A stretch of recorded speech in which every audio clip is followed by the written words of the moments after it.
사람은 가끔 자기가 어디서 배웠는지도 모르는 방식으로 살아갑니다. 저는 제가 비트코인을 하면서 존버를 배운 줄 알았습니다.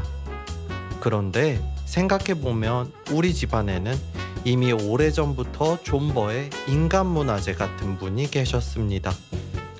둘째 삼촌입니다. 삼촌은 70이 넘은 나이에도 최근 이발소를 다시 오픈하셨습니다. 보통 이 정도 연세가 되시면 이제 좀 쉬어야지, 몸도 예전 같지 않다, 이런 말씀을 하실 법도 한데 삼촌은 다시 가위를 잡으셨습니다. 저는 34인데도 아침에 일어나는 것부터 제 자신과 노사협상을 벌이는데 삼촌은 70이 넘어서도 아무렇지 않게 출근을 하십니다. 이쯤 되면 노동시장에서의 현역은 저인지 삼촌인지 노동시장 참여율의 개념이 조금 흔들립니다. 오늘은 그런 삼촌과 통화하고 세차도 하고 국수도 해먹고 내가 커피 컵빙수 4,900원이 아까워 집에서 직접 디저트까지 만들어 먹는 한 전업 투자자의 조금 궁상맞은 하루를 기록해보려고 합니다. 오늘은 삼촌에게 전화가 왔습니다. 저에게 둘째 삼촌은 그냥 친척 어른이라기보다 자본주의를 가장 가까이서 보여주신 분입니다. 삼촌은 지금 옥수동 대장아파트에 살고 계십니다. 그것도 그냥 운 좋게 하나 샀더니 오른 케이스가 아닙니다. 재개발 시절부터 몸으로 버티고 시간으로 버티고 주변 말로 버티고 지금까지 매도 버튼을 누르지 않으셨습니다. 남들은 이걸 입지 투자라고 부르지만 제 눈에는 거의 왕십리 옥수동 온체인 마스터입니다. 비트코인 맥시가 아니라 옥수동 맥시죠. 비트코인은 지갑 주소라도 보이는데 삼촌의 존버는 등기부등본으로만 확인되는 아날로그 블록체인입니다. 자본주의는 참 묘합니다. 삼촌은 저에게 돈에 대해 거창하게 가르치신 적이 없습니다. 자산을 사라, 복리를 믿어라, 남들과 반대로 가라, 이런 투자서 1장 1절 같은 말씀보다 그냥 삶으로 보여주셨습니다. 좋은 자리에 서는 것, 흔들릴 때 팔지 않는 것, 남들이 지칠 때 그 자리에 계속 남아있는 것. 말은 쉽습니다. 좋은 자산을 사서 오래 들고 가라. 이거 누가 모를까요? 문제는 사람이 내 돈이 들어가는 순간 철학자가 아니라 웃기기 원숭이가 된다는 겁니다. 비트코인이 10% 빠지면 갑자기 장기 투자자는 사라지고 가슴속 어딘가에서 정체 모를 뜨거움이 올라옵니다. 이거 맞나? 미국이 버리는 거 아닌가? 역시 부동산이 근본이었던가? 정신을 차려보면 화폐 시스템을 비판하던 사람이 네이버 부동산을 보고 있습니다. 이게 인간입니다. 그리고 저도 인간입니다. 심지어 꽤 자주 인간입니다. 삼촌은 그런 불안의 시간을 부동산으로 먼저 지나온 사람입니다. 저는 캔들을 보고 삼촌은 동네의 먼지를 보셨을 겁니다. 시대와 도구는 달라도 질문은 비슷합니다. 이걸 끝까지 들고 갈 수 있느냐? 삼촌이 이런 말씀을 해주셨습니다. 젠슨왕 형님이 4대가 맞아서 저렇게 부호가 된 것도 있겠지만 결국 그 누구보다 자기 삶에 최선을 다해 살았기 때문에 시대의 흐름을 탄 것 아니겠냐고요. 이 말이 참 맛있었습니다. 쌀밥에 간장게장 올린 것처럼 자본주의의 짠맛과 인생의 감칠맛이 동시에 올라오는 문장이었습니다. 운이 좋았다라는 말은 쉽습니다. 하지만 운도 결국 그 자리에 서 있던 사람에게만 옵니다. AI라는 거대한 파도가 왔을 때 젠슨 왕은 갑자기 해변에 나타난 사람이 아니었습니다. 수십 년 동안 GPU라는 배를 만들고 있던 사람이었습니다. 그러니까 흐름을 탄 게 아니라 흐름이 왔을 때 탈 수 있는 자리에 서 있었던 것입니다. 그 말을 듣고 자연스럽게 생각해 봅니다. 그럼 비트코인은 언제 흐름을 탈까요? 제발 좀 타주셨으면 좋겠습니다. 엔비디아는 제트스키를 탔고 코스피는 가평 바지에서 이레즈미 반팔 따신 형님들이 보트의 핸들을 잡은 것처럼 물살을 찢으며 시원하게 달리는데 우리의 비트코인은 아직도 한강 위 오리배 같습니다. 분명 앞으로 가긴 갑니다. 근데 이상하게 추진력의 대부분이 제 허벅지에서 나오고 있습니다. 안내방송도 계속 나옵니다. 안전을 위해 구명조끼를 착용해 주시고 무리한 추월은 삼가 주시기 바랍니다.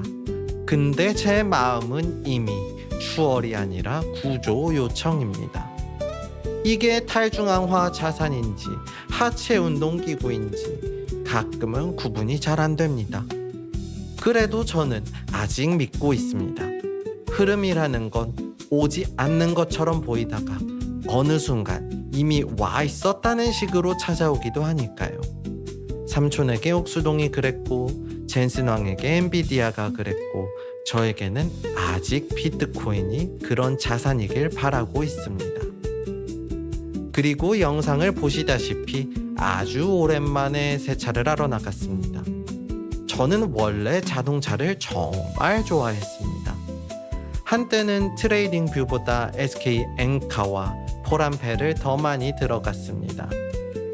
차트 속 빨간 봉 대신 빨간 296을 보고 차트 속 녹색 봉 대신 카키색 우루스를 봤습니다.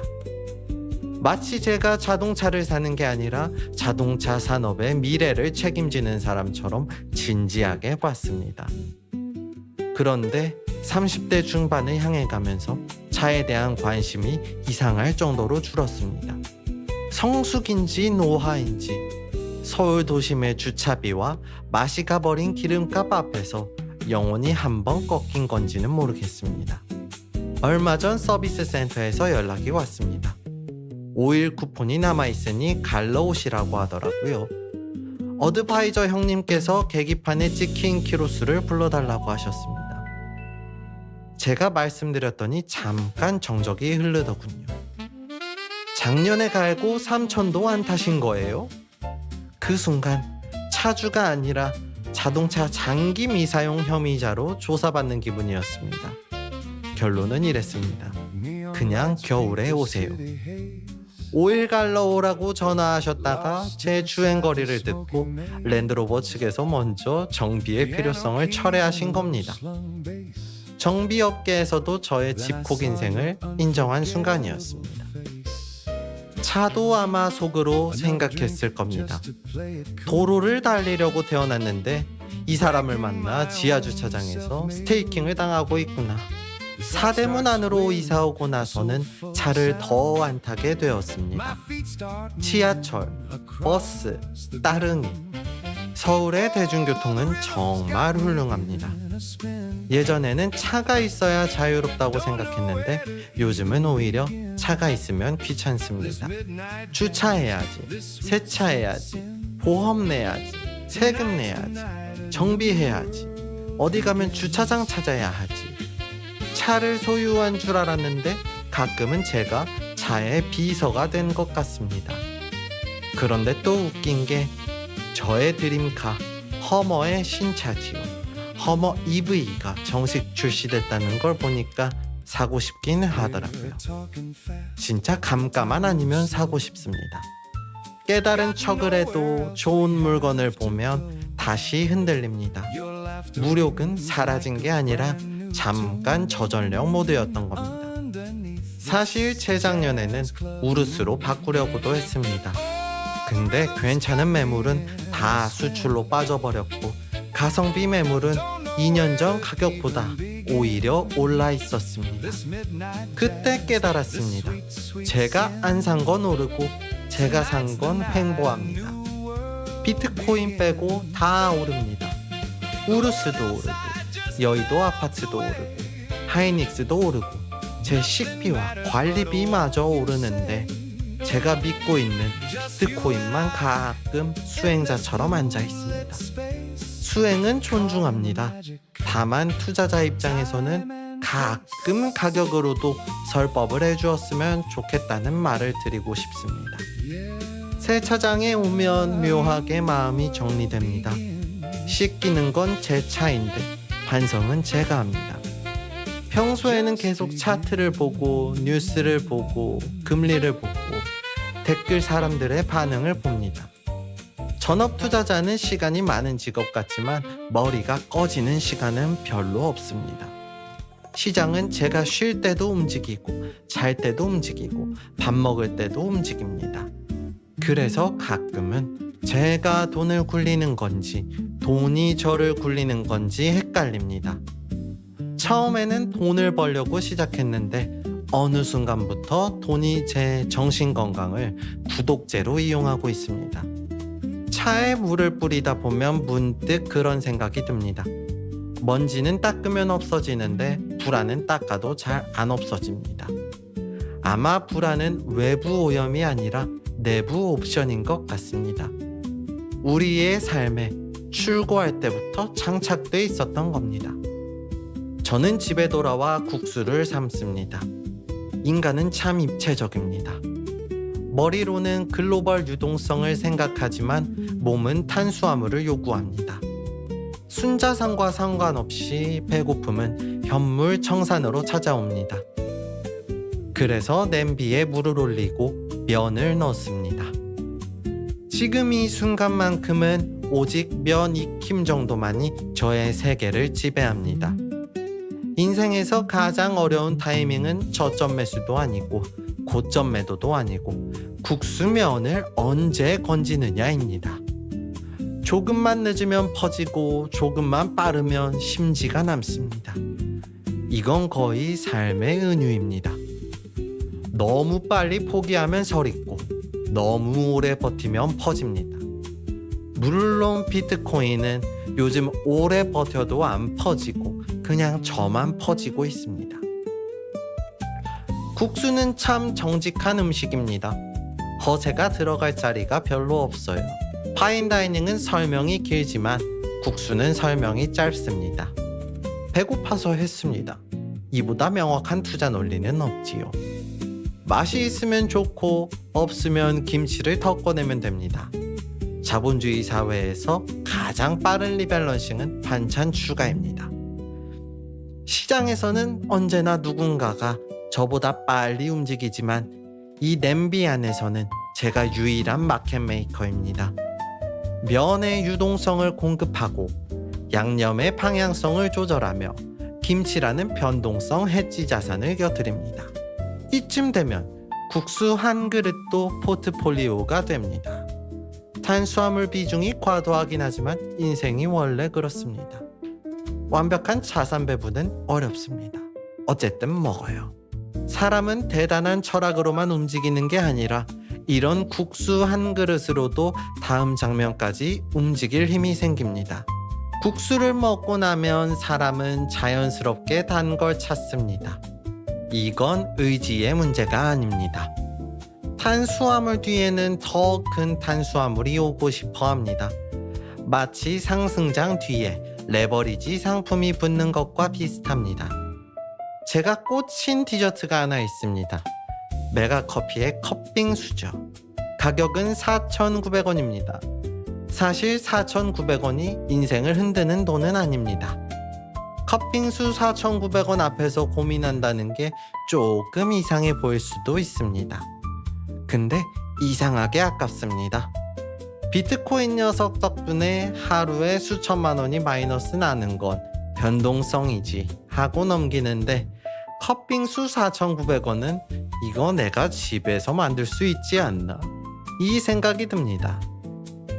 시장은 수천만 원을 가져가도 철학적으로 받아들이는데 디저트가 4,900원을 요구하면 저는 갑자기 생활경제학자가 됩니다. 그래서 작년부터 직접 만들어 먹고 있습니다. 얼음을 갈고 우유를 넣고 팥을 올리고 연유를 넣고 그래놀라와 콘프로스트로 마무리. 없으면 없는 대로 갑니다. 완벽한 빙수는 아니지만 방향성은 그래도 있습니다. 투자도 매한가지입니다. 완벽하게 사는 사람은 별로 없고 대부분 방향성으로 버팁니다. 물론 제가 만든 빙수는 메가커피 컵빙수보다 비주얼이 살짝 덜 자본주의적입니다. 프랜차이즈 빙수는 누가 봐도 상품인데 제가 만든 빙수는 약간 냉동실에서 구조된 생존자와 같습니다. 그래도 괜찮습니다. 어차피 디저트의 본질은 비주얼이 아니라 혈당입니다. 결국 집에서 만든 이 빙수 한 그릇에 기분이 조금은 좋아집니다.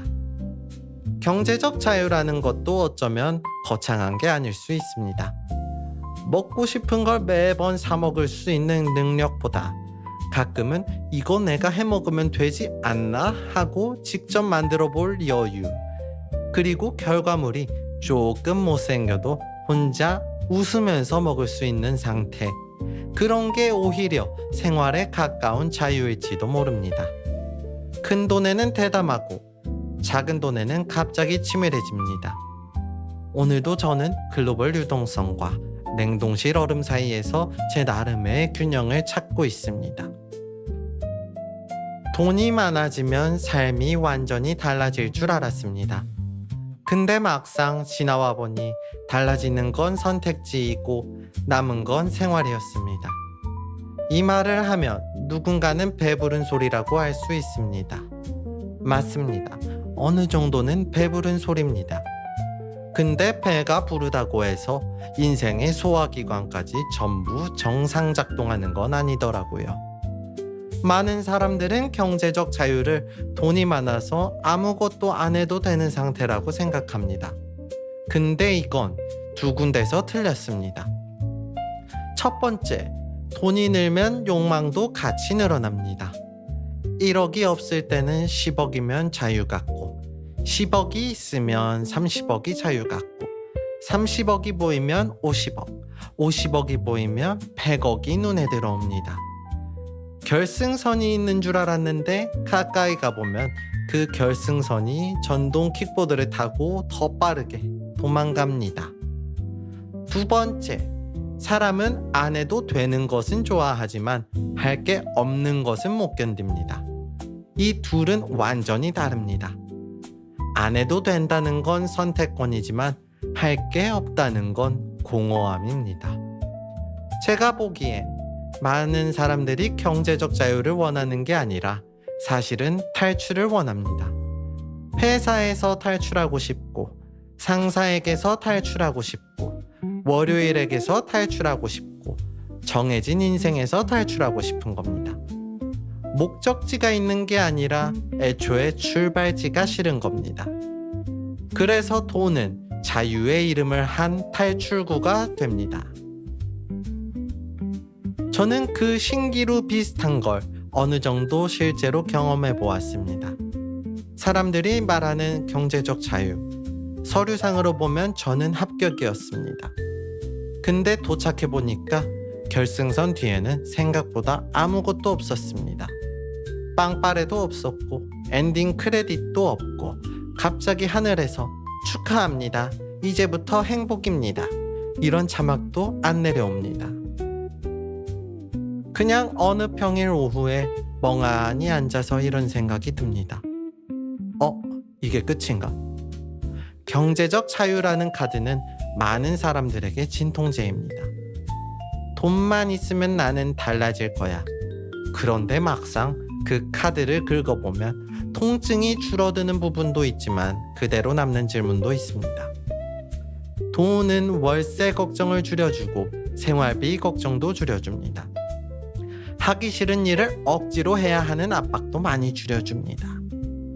근데 돈이 못 푸는 질문이 있습니다. 안 해도 되는데 그래도 하고 싶은 게 무엇인가? 이 질문 앞에서는 계좌가 갑자기 말을 아낍니다. 계좌 속 숫자는 여전히 많은데 인생은 여전히 주관식입니다. 객관식이면 대충 찍기라도 하는데 인생은 보기 4개를 절대 주지 않습니다. 심지어 가끔은 문제지도 제가 직접 만들어야 합니다. 그래서 요즘 드는 질문은 이겁니다. 나는 왜 지금도 이렇게 뭔가를 만들려고 할까? 처음에는 친구들이 다 무언가 시도를 하니까 나만 멈추면 뒤처질까봐 그런 줄 알았습니다. 근데 만약 제가 아무것도 안 하면 저는 누구일까요? 돈이 없어지는 게 무서운 게 아니라 내가 사라지는 게 무서운 거였습니다. 그래서 저한테 질문을 하나 던져봤습니다. 내일 친구들이 전부 다 손을 뗀다. 아무 사업도 안 하고, 아무 유튜브도 안 하고, 아무도 투자 얘기를 안 하고, 아무도 더 큰 판을 만들려고 하지 않는다. 그래도 나는 이걸 계속할까? 계속한다면 그건 제 동력입니다. 갑자기 김이 샌다면 그건 제 욕망이 아니라 빌려온 불안이었던 거겠지요. 저는 솔직히 계속 할 것 같습니다. 조회수가 잘 나오든 안 나오든 비트코인이 오르든 안 오르든 이 기록 자체가 어느 순간 제 삶의 방식이 되었습니다. 물론 조회수는 잘 나왔으면 좋겠습니다. 인간이 완전히 초월하면 유튜브 스튜디오를 안 봐야 하는데 저는 아직 거기까지는 못 갔습니다. 그렇다고 수행자는 아닙니다. 그냥 조금 반성하는 전업 투자자입니다. 그래서 저는 더 삼촌이 신기합니다. 옥수동 대장 아파트에 살면서도 70이 넘은 나이에 다시 이발소를 여는 사람. 그게 돈이 없어서일까요? 아마 아닐 겁니다. 그냥 그게 삼촌의 리듬인 것 같습니다. 가위를 잡고 손님을 만나고 동네의 시간을 보고 자기의 방식으로 하루를 여는 것. 어쩌면 진짜 자유는 아무것도 안 하는 게 아니라 안 해도 되는데 그래도 내가 선택해서 하는 것인지도 모릅니다. 저도 요즘 그걸 조금씩 느낍니다. 돈을 버는 것보다 어려운 건 돈을 번 다음에도 내가 누구인지 잃지 않는 일입니다. 자산은 불어날 수 있습니다.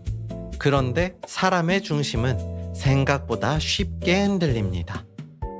비트코인은 콜드월렛에 넣으면 되지만 인간의 자아는 가끔 핫월렛보다 털리기 쉽습니다. 삼촌은 자기 자리를 오래 지킨 사람입니다. 그게 제가 삼촌을 또 다른 아버지처럼 느끼는 이유인지도 모르겠습니다. 아버지라는 건 꼭 많은 말을 해주는 사람이 아니라 가끔은 어떤 식으로 살아야 하는지 자기 등으로 보여주는 사람일 수도 있으니까요. 비트코인은 언제 흐름을 탈까요? 솔직히 모릅니다. 다만 흐름이라는 건 어느 날 갑자기 오는 것처럼 보여도 결국 그 자리에 오래 서 있던 사람에게 먼저 닿는 것 같습니다. 삼촌에게는 옥수동이 그랬고 젠슨 왕에게는 엔비디아가 그랬고 저에게는 아직 비트코인이 그런 자산이길 바라고 있습니다. 그래서 오늘도 저는 세차를 하고 국수를 삶고 컵빙수를 만들고 다시 차트를 봅니다. 삶은 생각보다 거창하지 않습니다. 어떤 날은 대장 아파트의 이야기로 시작해서 국수와 빙수로 끝납니다. 그 사이 어딘가에 자본주의가 있고 가족이 있고 욕망과 조금의 웃음이 있고 아직 팔지 않은 저의 비트코인이 있습니다. 저는 그걸 오늘도 기록해 봅니다.